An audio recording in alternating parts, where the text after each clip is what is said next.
अंजू महाराज जी का, उनके पति का और आप सभी जो दरभंगा से आए हैं, आप सभी का हृदय से आपका स्वागत करते हैं, आपका अभिनंदन करते हैं। आज अंजू महाराज जी ने ज्वाइन किया है पार्टी। हम आपको भरोसा और विश्वास दिलाते हैं पार्टी की तरफ से कि पार्टी के बड़ा नेता हो या छोटा नेता हो, सभी का पार्टी के साथी के रूप में सम्मान किया जाता है और आपका भी पूर्ण सम्मान इस पार्टी के अंदर आपको किया जाएगा, ये हम आपको भरोसा दिलाते हैं। और आज खुद अंजू महाराज जी ने आपको बताया कि उन्होंने वो आज जो मेयर बनी है दरभंगा की, ये नीतीश कुमार जी की सोच है। और नीतीश कुमार जी का जो 2005 में मुख्यमंत्री बनने के तुरंत बाद जो उन्होंने न्याय के साथ विकास का नारा दिया था, वो उसी का परिणाम है, उसी की परिणति है। नीतीश कुमार जी ने 2005 में कहा न्याय के साथ विकास। न्याय के साथ विकास का मतलब यही था कि समाज के हर तबके के साथ न्याय, और जो समाज में सबसे निचले पंक्ति में है उसके साथ विशेष प्रयास करके उसको समाज के मुख्य पंक्ति में लाया जाए। और इसी के तहत उन्होंने 2005 में वो मुख्यमंत्री बने। 2006 में उन्होंने पंचायती राज व्यवस्था में और 2007 में उन्होंने नगर निकाय में आरक्षण की व्यवस्था की। 50% महिलाओं की आबादी के हिसाब से 50% महिलाओं को आरक्षण उन्होंने दिया। 20% अति पिछड़े के आबादी के हिसाब से उन्होंने अति पिछड़ा को आरक्षण दिया। जो दलित और अनुसूचित जाति के लोगों का जो आरक्षण संविधान में व्यवस्था है, उस व्यवस्था के तहत उन्होंने उनको भी आरक्षण देने का काम किया। तो इसलिए ये न्याय के साथ विकास का नारा था। और उसके बाद अब तो उन्होंने जो व्यवस्था की इस बार के नगर निकाय के चुनाव में कि सीधे नगर निकाय का चुनाव होगा और जो मेयर हों या जो नगर परिषद के नगर पंचायत के जो भी अध्यक्ष होंगे वो सीधे जनता के द्वारा चुने जाएंगे। और उसका परिणाम है कि अंजू महाराज जी वहां से महापौर चुनी गई हैं। हम इनको महापौर चुनने जाने के लिए भी बधाई देते हैं। और ये काम तभी संभव है, जनता का सीधा वोट प्राप्त करके जीतने का काम तभी संभव है जब आप जनता के बीच में लोकप्रिय हो और जनता के बीच में आपकी पैठ हो। और ये साबित किया है महापौर के रूप में इनके निर्वाचन ने कि इनकी पैठ है। अब सारी व्यवस्था है, मुख्यमंत्री जी ने सारी व्यवस्था की है, लेकिन कुछ लोग हैं यहां। इस बार भी जो आप सबको मालूम है नगर निकाय का चुनाव हो रहा था, और नगर निकाय का चुनाव जब हो रहा था तो बीच चुनाव में कुछ लोग पर्दे के पीछे से खड़ा होके इस आरक्षण व्यवस्था के खिलाफ न्यायालय में लड़ाई लड़वाने का काम किया। उसका आरक्षण खत्म हो इसकी व्यवस्था में लोग लगे हुए थे। राजनीति करना हो, राजनीति जरूर करिए, राजनीति करिए तो राजनीति की तरह करिए। राजनीति का मतलब ये कदापि नहीं होता है कि आप समाज में जो सामाजिक न्याय के आधार पर मुख्यमंत्री जी ने जो हिस्सेदारी दी है उस हिस्सेदारी पर कुठाराघात करवाइए। लेकिन खैर ये नीतीश कुमार जी का राज है। उनका दृढ़ संकल्प था कि अगर नगर निकाय का चुनाव होगा तो आरक्षण व्यवस्था के साथ होगा। और कुछ लोग थे जब नगर निकाय का चुनाव स्थगित हो गया हाईकोर्ट के द्वारा तो बयान देना शुरू किए, लंबा चौड़ा बयान दे रहे थे। मुख्यमंत्री ने सही नहीं किया, नगर निकाय का चुनाव कर दिया। बताइए, इतने लोगों का पैसा लग गया, सब लोग चुनाव प्रचार कर लिए, सब लोग नॉमिनेशन कर दिए, इतना खर्चा हो गया, सब बर्बाद हो गया।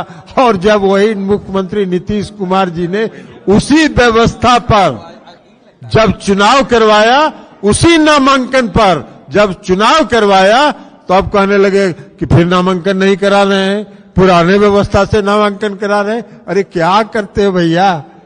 तो एक वो है यहां नेता एक पार्टी में जिनको बीमारी है, वो छात्र नेता थे 1974 के आंदोलन में। 1974 के आंदोलन में वो छात्र नेता थे।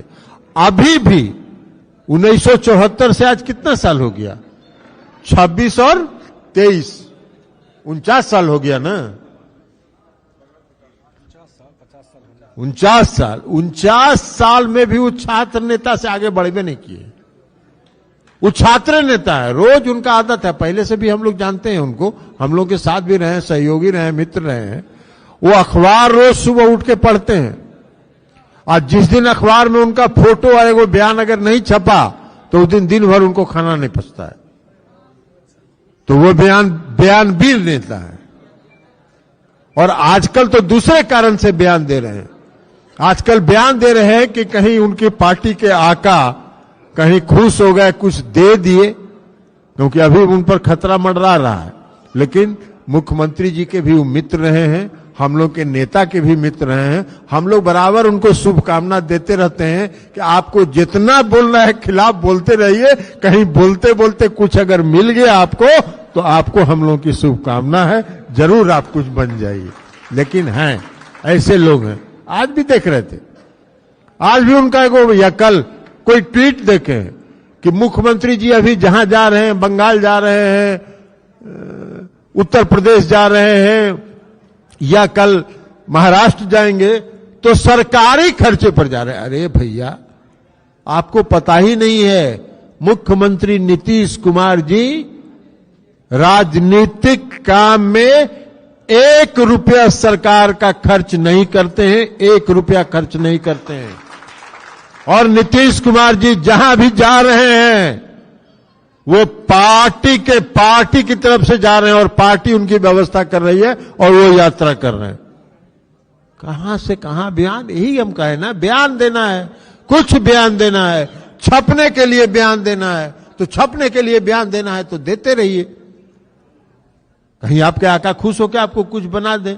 और इनका आका का भी डवाडोल चल रहा है। अभी कर्नाटक का चुनाव हो गया, आज ही है, कर्नाटक का चुनाव हो रहा है, 13 तारीख को गिनती होगा, उनको पता चल जाएगा कि कहां जाएंगे। आज उनके कई नेता का बयान देखें अखबार में कि कर्नाटक के भारी बहुमत से जीत रहे हैं।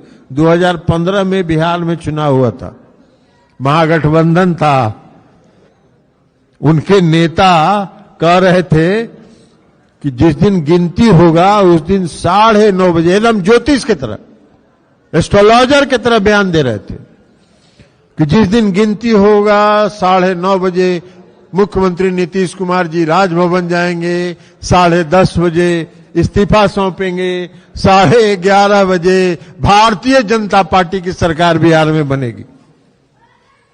जब गिनती में 10 बजे के बाद हो गया तो उनका पार्टी उटी दफ्तर में ताला उला लगा के गायब हो गए थे। तो वही उनके ज्योतिष हैं। कर्नाटक का चुनाव भी 3 दिन के बाद 13 तारीख को रिजल्ट आएगा, उनको पता चल जाएगा कि कितना बुरी तरह वहां भी वो हार रहे हैं। भाई, बिहार के चुनाव में 2015 में इस देश के प्रधानमंत्री ने 43 आम सभा किया और सीट आया 52 को। और अभी कर्नाटक में भी वही कर रहे हैं।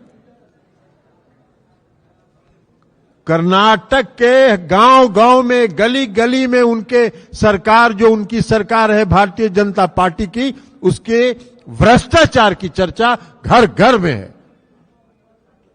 लेकिन उनका बयान तो देखिए, 6 महीने का पहले का बयान निकाल के देख लीजिए। सारे विरोधी दल जितने भ्रष्टाचारी हैं वो सब एक हो रहे हैं। और कर्नाटक में जो इनकी सरकार थी वो इस देश की सबसे भ्रष्टतम सरकार थी, सबसे भ्रष्टतम सरकार। उस पर कुछ नहीं बोल रहे हैं अब।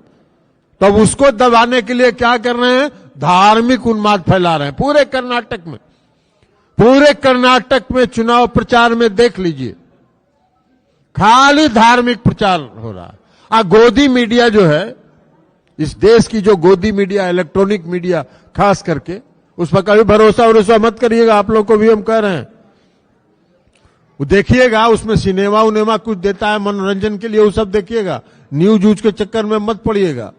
वो सब सुबह से शाम तक जो धार्मिक उन्माद फैलाने का काम है, वही धार्मिक उन्माद फैलाने में उनके सहयोगी हैं, उनको सहयोग करते हैं, इस देश को समाप्त करना चाहते हैं। लेकिन कुछ असर नहीं हुआ वहां, कर्नाटक की जनता में कोई असर नहीं हुआ। तो हम गोदी मीडिया वालों को भी कहेंगे, सलाह देंगे कि भाई आप कितनों प्रचार करिएगा, कोई प्रभाव नहीं पड़ता है। 2015 के चुनाव में जब बिहार में चुनाव हो रहा था, जिसकी चर्चा हमने की, सारे देश की मीडिया, सारा सर्वे नीतीश कुमार जी को हरा दिया था, जितना सर्वे है। और 7 बजे से कुछ वही गोदी मीडिया सुबह से प्रचार शुरू कर दिया। 8 बजे से गिनती शुरू हुआ, भारतीय जनता पार्टी आगे, भारतीय जनता पार्टी आगे। पड़ाका उड़ाका भी यहां छूट गया था भाजपा कार्यालय में। और 9 बजे के बाद जितने विश्लेषक होते हैं ना गोदी मीडिया के, जो टाई लगा के सूट उट पहन के आ जाते हैं, स्टूडियो में बैठ जाते हैं, हम लोग तो कह ही रहे थे यही होना ही था। और 9:30 बजे के बाद जब गिनती में उल्टे जब साफ हुए तो सब टाई खोल के टांग दिए और गायब हो गए, और वही गोदी मीडिया जो है उल्टा में चला गया। तो इसलिए गोदी मीडिया का एक काम ही होता है। जब मीडिया एक समय था, 1974 के आंदोलन में हम लोग रहे, मीडिया एक समय था जब लोकतंत्र का चौथा स्तंभ माना जाता था। और चौथा स्तंभ इसलिए माना जाता था कि वो निष्पक्ष था, निर्भीक था। आज लोकतंत्र का चौथा स्तंभ डगमगा गया है। आज लोकतंत्र का चौथा स्तंभ में क्रैक हो गया है। वो आजकल केंद्र की सरकार का जो एजेंडा है, उस एजेंडा के में लगे हुए हैं, उसमें पूर्ण सहयोग उनको प्रदान कर रहे हैं। तो खैर प्रदान करते रहिए, कोई फर्क उससे नहीं पड़ता है। जनता कभी गोदी मीडिया को, आजकल जनता भी समझ गई है कि गोदी मीडिया का काम क्या आ रहा है, क्योंकि लोग भी तो टीवी देखता है भाई। एक चीजवा भोरे उठाइएगा, खोलिएगा टीवी और शाम तक देखते रहिएगा, तो वही चीजवा दिखा रहे हैं। तो इसलिए हम आपको कहेंगे कि इस पर कोई भरोसा मत कीजिए, और पूरी मजबूती के साथ समाज में एकता कायम रखिए, समाज में सांप्रदायिक सद्भाव कायम रखिए, समाज में सामाजिक एकता कायम रखिए, सामाजिक सद्भाव कायम रखिए। बिहार को आगे बढ़ने से कोई नहीं रोक सकता है। नीतीश कुमार जी के नेतृत्व में कोई आगे नहीं बढ़ने से रोक सकता है। और इसलिए पुनः हम अंजू महाराज जी को, जनता दल यू परिवार में उनके पति और उनके सभी सहयोगियों को जनता दल यू परिवार में उनका स्वागत करते हुए हम अपनी बात समाप्त करते हैं। बहुत बहुत धन्यवाद।